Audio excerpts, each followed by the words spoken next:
Soy Fernando Díaz Villanueva, hoy es 13 de julio de 2016 y esto es La Contracrónica.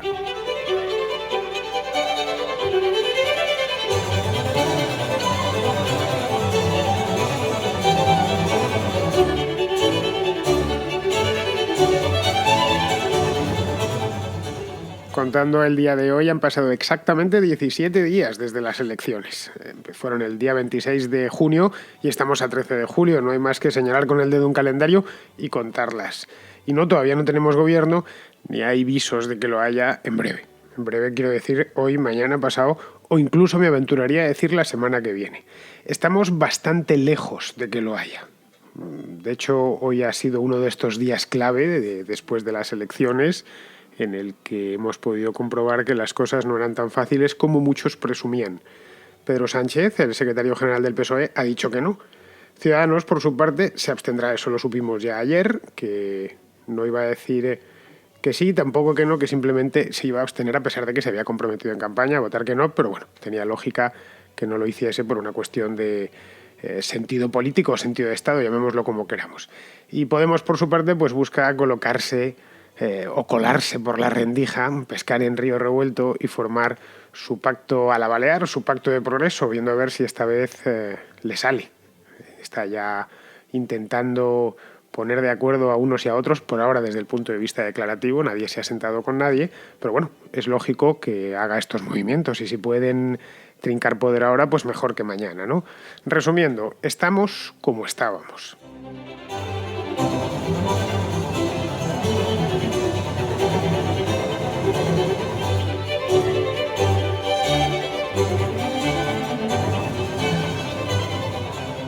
Os decía en aquella contracrónica electoral del día 26 por la noche, aquella contracrónica de madrugada que hice a las 2 o las 3 de la mañana después de salir de la sede de Ciudadanos de cubrir la noche electoral, que el bloqueo permanecía. Insistía además en esa idea y creo haberlo dicho más veces a lo largo de los últimos 15 días, que los números no daban y que los números estaban ciertamente modificados con respecto a la anterior legislatura, pero seguían sin dar o sin formar mayorías claras.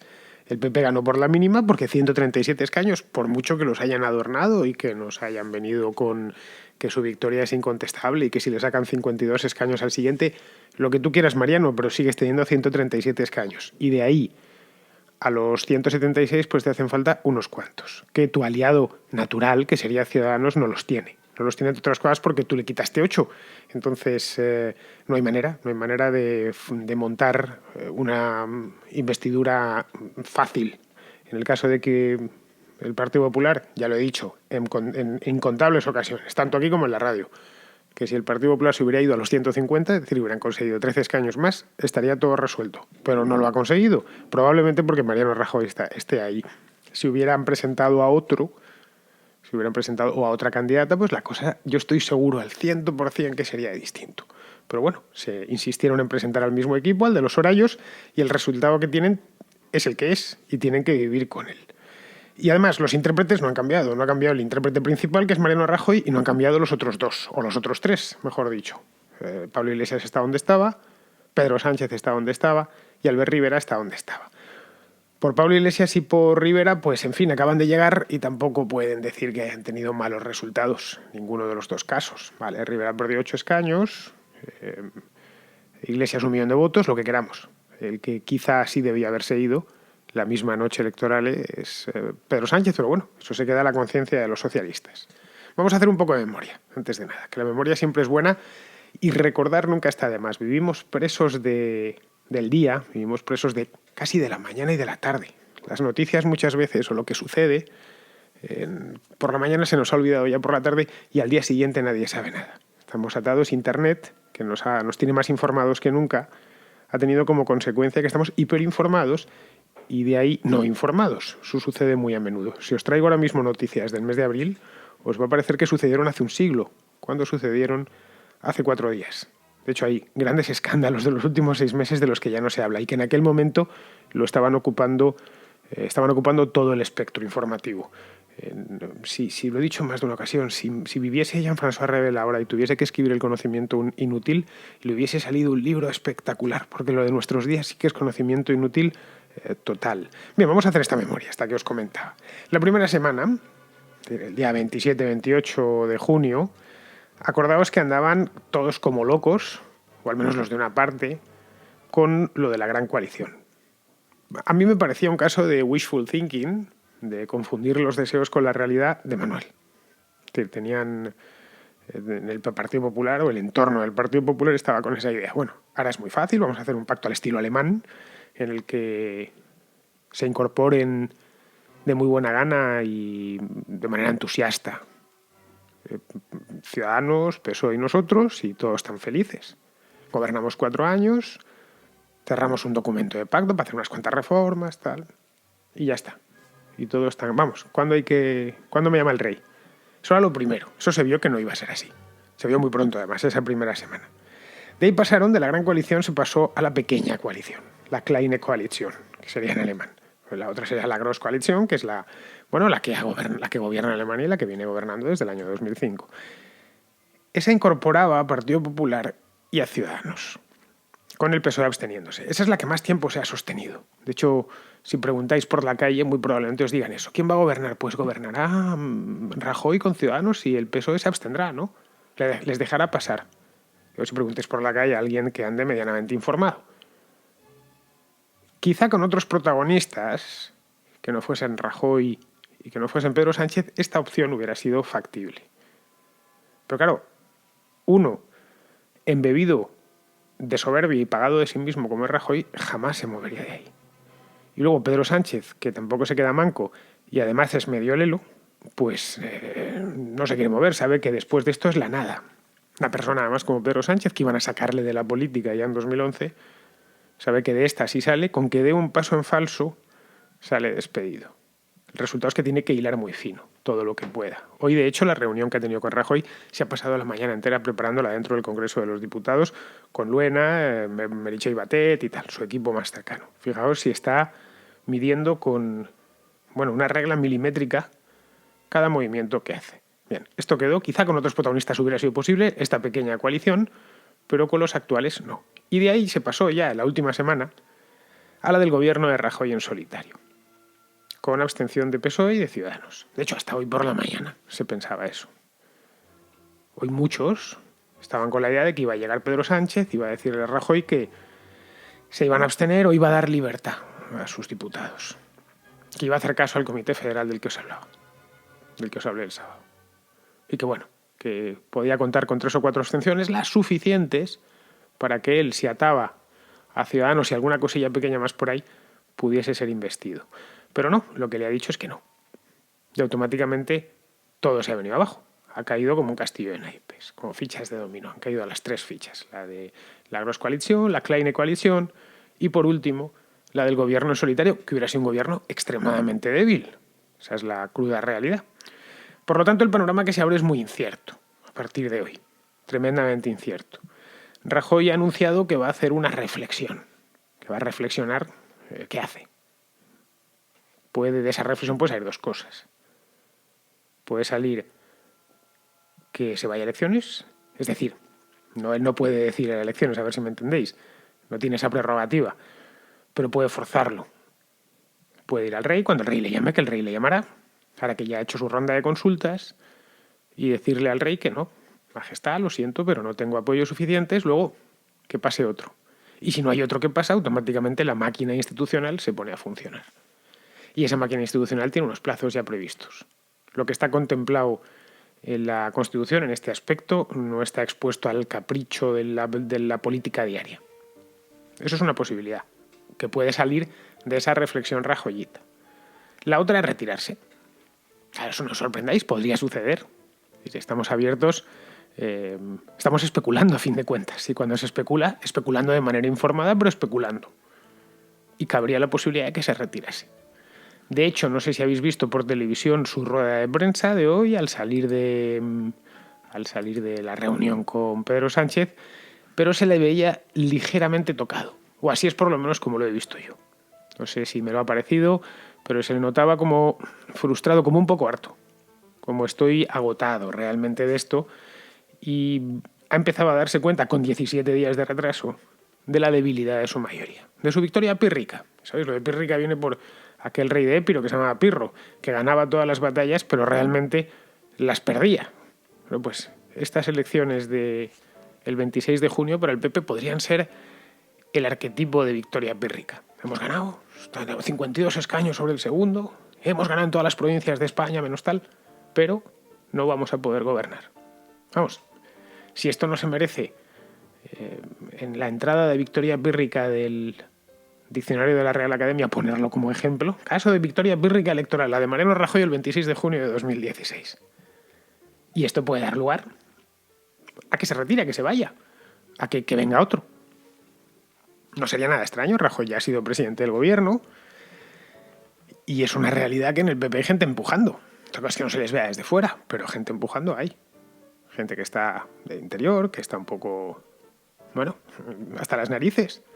Hay un sector crítico incluso. No se nota tanto como en Podemos, pero hay un sector crítico. Bueno, en rigor hay varios sectores críticos. Ahora están todos callados como putas. Saben que tienen el poder a fin de cuentas. Si esta crisis podemita les pillase en el poder sería distinto, no se airearían las cosas con esta facilidad. En el caso del PP están en el poder, es decir, están trincando el presupuesto y además son políticos experimentados y veteranos. En Podemos son todos novatos y estas cosas se notan entre novatos. Son demasiado jóvenes y demasiado poco experimentados en las cosas de la política. Entonces, la reflexión de Rajoy nos puede dar lugar a cualquiera de estas dos salidas.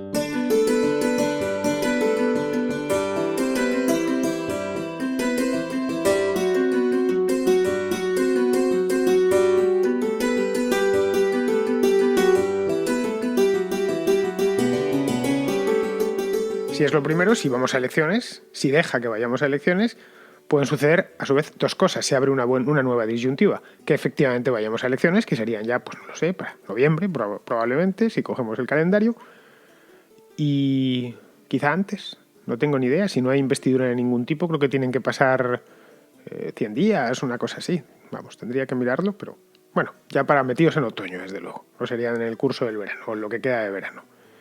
Esa es una posibilidad. Y la otra es que Podemos aproveche. El panorama sería muy atractivo para Podemos. El escenario que se les quedaría invitaría a formar esa coalición que no pudieron formar en la anterior legislatura.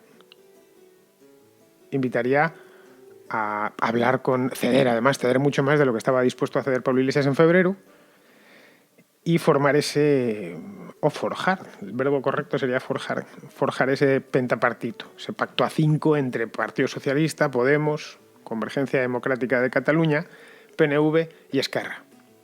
Esto ya lo vimos hace una semana. Las posibilidades que había. Yo veo pocas, pero la posibilidad está ahí. Es muy atractivo además para Pablo Iglesias porque supondría apagar inmediatamente, sería el mejor extintor para la crisis, la crisis-incendio que tiene dentro del propio partido. En el momento en que viesen que se acerca el poder y que van a trincar algo, aunque sea 2 o 3 ministerios, con sus secretarías de Estado, con sus direcciones generales, con su acceso a presupuestos, con su acceso al BOE, automáticamente quedaría todo aquello, bueno, como el estanque del Retiro. Pero el estanque del Retiro un lunes a las 6 de la mañana, es decir, que no hay ninguna barca navegando. Es posible, pero poco práctico. Es decir, poco practicable. Ya os lo comentaba, creo que fue el miércoles pasado, que hice un podcast sobre Rajoy, diciendo que era el problema, que sigue siendo el problema, por otro lado. Es poco práctico porque poner de acuerdo a 5 es muy complicado, pero en cualquier orden de la vida. Poner de acuerdo a 5 personas. Y si poner de acuerdo a 5 amigos que se quieren, que comparten objetivos comunes, que tienen vínculos comunes, no os quiero contar a 5 enemigos. También es posible frente a un enemigo externo. Esto, de hecho, se construiría este pentapartito frente a un enemigo externo, para sacar a Rajoy. Pero claro, tampoco serían 5. Serían 5 más los 4 partidos que forman Podemos. Facciones aparte, facciones anticapitalistas, arrejonistas y supadristas. De supadristas quiero decir de su padre, por meterle el final enfático, que tiene dentro del Podemos central o el Podemos nuclear. Claro, Podemos son 4 partidos, a veces se nos olvida. El Podemos de aquí, de Madrid, de toda la vida, o desde 2014, la parte catalana, la parte valenciana y la parte gallega, que son partidos aparte. Y dentro además de de esas facciones regionales, bueno, no son facciones, de esos partidos regionales, pues Anova, En Comú, Compromís, esos son a su vez coaliciones. No voy a bajar ahora hasta ahí, pero los que seáis catalanes, gallegos o valencianos bien lo sabéis, que aquellos son sopas de letras que se formaron hace muy poco tiempo. Luego, yo veo poco probable. En el caso de que se llegase a forjar, duraría menos que un merengue en la puerta de un colegio. Imaginaos lo que sería un gobierno de 5 partidos más 4. Estaríamos hablando de cuánto, de un... no lo sé. Bueno, sería un octapartito. Una cosa enloquecida. Yo no lo veo, sinceramente, entre vosotros y yo, ahora que estamos aquí a solas, yo no lo veo. Luego las elecciones serían inevitables. Una cosa de la que no se podría huir fácilmente. La otra opción, que os comentaba antes de la música, es la de retirarse. En ese caso es muy probable, escuchadme bien, que el bloqueo se rompa, ¿eh? No es porque yo disponga de información confidencial o reservada, para nada. Simplemente tengo sentido común y la cabeza encima de los hombros. Y estoy lo suficientemente informado de los asuntos de la política nacional como para saberlo. Pasaríamos quizá en ese momento a la pequeña coalición, a la que os hablaba hace un momento. Esa formada por PP y Ciudadanos, con el PSOE absteniéndose. Esa pequeña coalición, o un gobierno del PP con su nuevo candidato o candidata, apoyado desde fuera por Ciudadanos, formando un pacto a la madrileña, como el que tiene Cristina Cifuentes con Ignacio Aguado en la Comunidad de Madrid. Según están las cosas, sinceramente os lo digo, quizá esto es lo mejor que podría suceder antes de ir otra vez a elecciones, que no son ningún plato de gusto, ni incluso a mí, que me gusta la política, al menos analizarla. Prefiero hablar de otras cosas. Como bien sabéis, los días que no tengo ningún tema político nacional de urgencia del que hablar, os regalo otros asuntos, ya sean nacionales o internacionales o económicos, que están más interesantes y a mí me gusta más leer o hablar sobre ellos. Pero bueno, a fin de cuentas, la Contracrónica no deja de ser un espacio puramente periodístico de actualidad y os tengo que contar y os tengo que interpretar lo que hay. Pues estoy harto de interpretar estas cosas, así, de corazón. Así que, por favor, que no haya más elecciones y que se forme un gobierno. Este gobierno no me parecería mal. Sin el cáncer que supone Mariano Rajoy y su equipo y sus sorayos, que tendrían que salir con él, obviamente, con un nuevo candidato o candidata, a mí no me parecería mal Cristina Cifuentes, es una opinión personal mía. No tengo nada con ella, personalmente la conozco porque la entrevistaba hace no mucho, de hecho. La entrevisté en el mes de febrero, puede ser. Sí, febrero o marzo, no recuerdo. O antes, incluso en enero. Bueno, pues la entrevistamos hace poco en la radio. Pero ha demostrado ser una parte del Partido Popular que es abierta, que en Madrid no lo está haciendo mal, ha sabido entenderse con Ciudadanos, luego políticamente estaría en su sitio y forma parte de una facción del PP o una sección del PP que no está contaminada por la corrupción, ella al menos, lo cual ya es importante. Habría otros candidatos. Algún día, creo que hice uno ya hace meses, sobre los posibles herederos de Rajoy. En el caso de que esto suceda, de que se retire, pues tendré que hacer otro podcast sobre los posibles herederos de Rajoy. Aunque, ojo, y esto es importante, en política los detalles tienen mucha importancia, ¿eh? No cantemos victoria todavía, ni victoria ni derrota. Bastante más de la que creemos. Observad siempre, cuando leáis algo de un político, un artículo que ha escrito, o lo que le ha escrito su asesor, o lo veáis en televisión o en una rueda de prensa, en los detalles es donde se encuentra la verdad. Porque en el discurso general no va a decir nada, va a hablar politiqués. Sánchez en concreto esta mañana ha dicho que no, pero no ha dicho un no rotundo, un no sin más. Ha dicho que no a día de hoy. Ojo, con el detalle y con el matiz. Tal vez a día de mañana es que sí, pero no lo sabemos. O tal vez a día de mañana es presentarse él. Entonces a eso va a decir que sí. Presentarse él junto al Pacto de Progreso. De nuevo, como veis, una disyuntiva. El embrollo, en definitiva, es morrocotudo. No puede pasar cualquier cosa y no sabemos absolutamente nada. Esa es la cruda realidad. Yo, de verdad, si lo supiese, os lo contaría de mil amores. Yo, como Quevedo, me muero por hablar. Si lo supiese, los primeros en saberlo seríais vosotros. Yo no me guardo información ni nada por el estilo. Ni soy un periodista de partido. Pero es que no lo sé. Lo mismo, y se puede especular hasta cierto punto. Lo que sí sabemos, a ciencia cierta esto además, es que el día 19 se constituyen las cámaras. O sea, el que es martes, exactamente. Sí, es 13, justo. Dentro de una semana de 6 días se constituye tanto el Congreso de los Diputados como el Senado. Espero que haya show podemita y que me dé lugar a Podenoticia. No sé qué se llevarán esta vez. La última vez se llevaron un bebé, así que el bebé de la Vescansa, no sé si volverá este niño o tendrán preparado algún tipo de número. No están ya de supercolegis, entonces es probable que no monten una tan sonada como las que montaban. Ya sabéis, los besos y estas cosas. A partir de ahí, de que se constituyan las cámaras, empieza la maquinaria a funcionar. Ya se acabaron los tiempos de Rajoy y empiezan los tiempos de las instituciones. Una vez constituidas las cámaras, se constituye la mesa. Ese va a ser uno de los primeros pulsos que van a tener. ¿Quién es el presidente de la mesa y quiénes son, bueno, pues los miembros de esa mesa? La mesa del Congreso de los Diputados dice bastante. Es decir, no penséis que el tema de estar ahí es para dar con el martillo y medir los tiempos. No, el presidente del Congreso es, de hecho, la tercera autoridad del Estado. Es el rey, el presidente del Gobierno y el presidente del Congreso de los Diputados.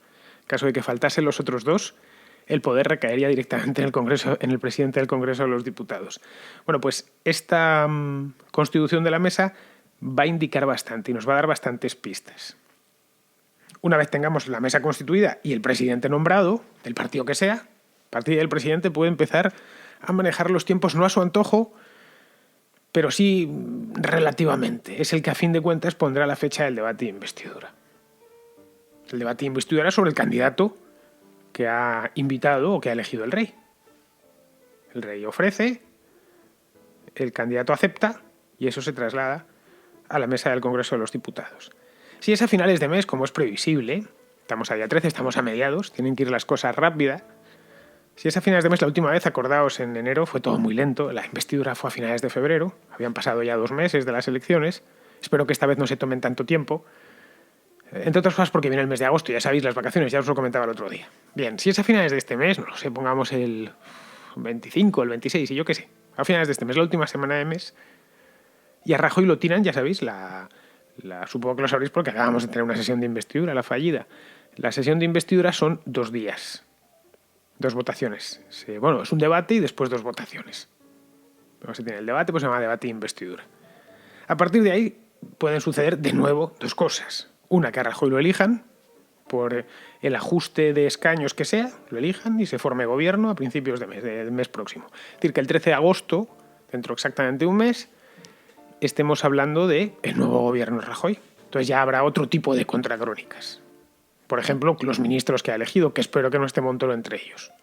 En el caso de que lo tiren, a partir de ahí la maquinaria constitucional seguiría funcionando. Tendrían que pasar 2 meses para convocar elecciones. Si el debate de investidura es el 26 de julio, pues hasta finales, hasta el 26 de septiembre no se podrían convocar. Y eso nos llevaría a las elecciones pues 2 meses después aproximadamente. Es decir, finales de noviembre, una cosa así, más o menos. Esto es sobre el papel, claro. Esta parte última que os he comentado es la única cierta. En la práctica pueden pasar muchas cosas. O puede no pasar nada, que es exactamente lo que ha pasado en los últimos 7 meses. Noticias Mierder. La noticia que no te interesa, pero que estás deseando escuchar. Porque en la Contracrónica sabemos que reírse es un asunto muy serio. Esto que os voy a contar parece serio, pero es mierder. Es muy mierder, os aviso. Conste que me lo ha dado uno de vosotros, uno de los oyentes de la Contracrónica, que me lo puso por Twitter. Me dijo, mira, perfecto para noticias mierder. Lo leí, me pegué una buena carcajada de estas saludables, de estas que llenas los pulmones de aire y después lo expulsas riéndote de manera, como diría Jesús Gil, ostentoria. Pues bien, me pegué mi carcajada y luego ya me leí la noticia completa. Resulta que el peluquero de Hollande, François Hollande, el presidente francés, cobra 9.895 euros al mes. Ahí es nada, ¿eh? Ojito. Yo la verdad es que quisiera ser peluquero de Hollande. así lo digo, ¿eh? No sé mucho de peluquería, bueno, no sé nada, además tampoco me queda mucho pelo, la verdad, y soy práctico a la hora de cortármelo con una maquinilla de esas automáticas. Yo procuro ir poco a la peluquería, me parecen un poco caros entre vosotros y yo, que los peluqueros te metan los clavos que te metan, por lo menos en Madrid. Sé que en otras ciudades de España son más baratos, aquí son carísimos, bueno, no tanto como el de Hollande. El tema es que este peluquero, que se llama Olivier, no se sabe nada más, es una exclusivaza que ha dado una publicación francesa que se llama Le Canares Chainé. Y para fastidiarle el día de la República, el día del 14 de julio, que es la toma de la Bastilla, que es la fiesta nacional en Francia. Aquí hay varias cosas. La primera es que está muy bien pagado. Teniendo en cuenta que, una cabeza humana normal tiene unos 10 millones de pelos, pues ya sería mucho, pero es que la cabeza de Hollande tiene bastantes menos. No sé si le tenéis ahora, podéis llevaroslo a la mente a François Hollande, y si no, buscadlo en internet y miraréis que, hombre, calvo no está, pero tampoco es que vaya con una melena muy generosa, ni que vaya excesivamente bien peinado. Sí, creo que se lo está regalando. El Eliseo ha dicho que sí que es cierto que gana esa cantidad, pero que a cambio Olivier es un buen trabajador, que se dedica, está disponible 24 horas, sobre 24, 7 días a la semana, no tiene vacaciones, fines de semana, nada, que está dedicado por entero al presidente o al pelo del presidente. Tiene que, que arreglarle cuando vas a ir a una rueda de prensa, tiene que cortárselo cuando toque, que no será mucho por el poco pelo que le queda a Hollande, y poquito más. Yo no sé para qué necesita 24 horas o estar disponible 24 horas. Si yo pudiese permitirme un peluquero, es decir, porque ganase mucho dinero, dijese, voy a tener un peluquero, como aquellos que dicen, voy a tener un cocinero, un chofer. Pues el peluquero, sinceramente, le daría muy poquito curro, ¿eh? Y yo creo que tengo algo más de pelo que Hollande. Estamos por el estilo, pero creo que tengo algo más de pelo, pues soy más joven que él. Sí, tengo más, él tiene la frente mucho más amplia que yo. Bueno, ¿le daría cuánto? 3 días al año, 3 días, 3 horas al año. Por lo tanto, este dineral, estos 9.895, dejémoslo en 10.000 para redondear mensuales, me parece una barbaridad. Pero claro, si esto lo multiplicamos, porque la economía, el factor de multiplicación es esencial. Si esto lo multiplicamos por los 5 años que se va a pasar Hollande en el Elíseo, nos encontramos con que este hombre, Olivier, este hombre tan afortunado, va a ganar 600.000 euros. Después de esto, Olivier, te retiras. Podrás decir, fui el peluquero de Hollande y no me hizo falta trabajar absolutamente nada más. Como veis, es una noticia seria, de gente seria, del presidente de Francia, que ha sido publicada en la sección de Internacional del País, pero que es 100% mierder. Bien, queridos amigos, pues con esta noticia mierder tan graciosa, espero que la hayáis disfrutado tanto como yo. Ahora ya solo os invito a que la busquéis por internet, por si queréis mirarle el jeto a François Hollande. Me despido de vosotros hasta mañana.